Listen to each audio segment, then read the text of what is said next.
Philippines, a jet ski holiday. Right now, from Manila to West Philippine Sea via jet ski. Get unlimited water bonding from Chinese vessels and free trip to The Hague by the ICC.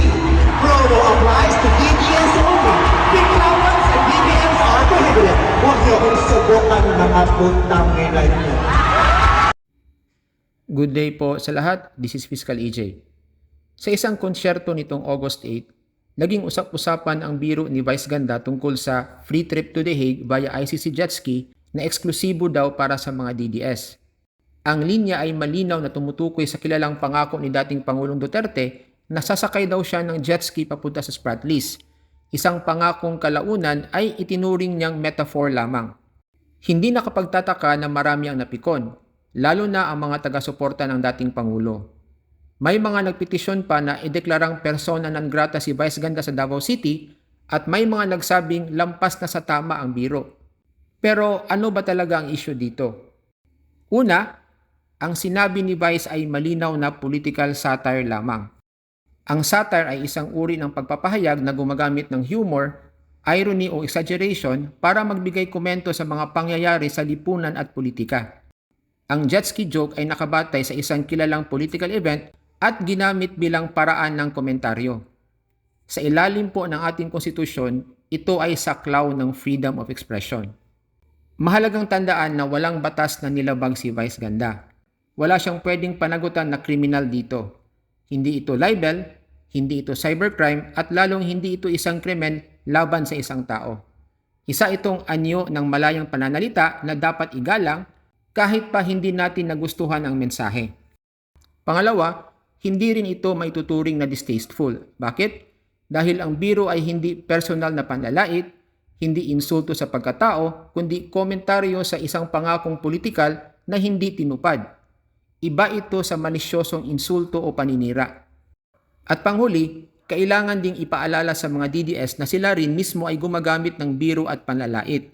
At hindi lang biro, kundi kadalasan ay insulting at derogatory laban kay VP Leni Robredo at dating Senadora Leila de Lima.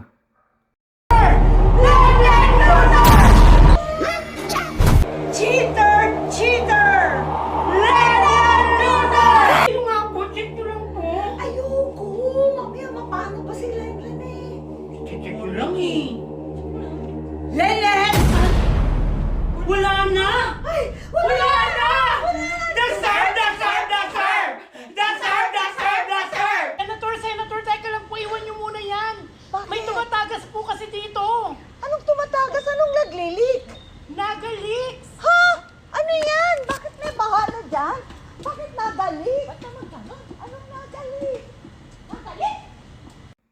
Kung noon ay kayang-kaya nilang pagtawanan ang kanilang mga kritiko sa pamamagitan ng mabibigat na salita, hindi ba't dapat matutunan din nilang tumanggap ng biro, lalo na kung ito ay nakabatay naman sa katotohanan?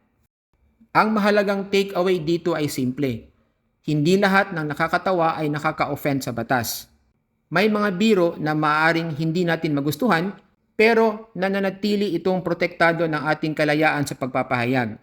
At sa isang malayang lipunan, kasama sa responsibilidad ng bawat isa ang matutong makinig at tumanggap, kahit hindi ayon sa ating panlasa o paniniwala. So yan lang po ang nais kong ibahagi today, and see you in my next video. Maraming salamat po. Paglabas, binalot, tinignan ko yung muka. Tangina, parang parang artista sa Amerika na maganda. Tangina, kasayang nito. Ang napasok sa isip ko, ni-rape nila, pinagpilahan nila na doon. No, nagalit ako kasi ni-rape. No, oo, isa rin yun, pero napakaganda. Dapat ang mayor muna ang mauna.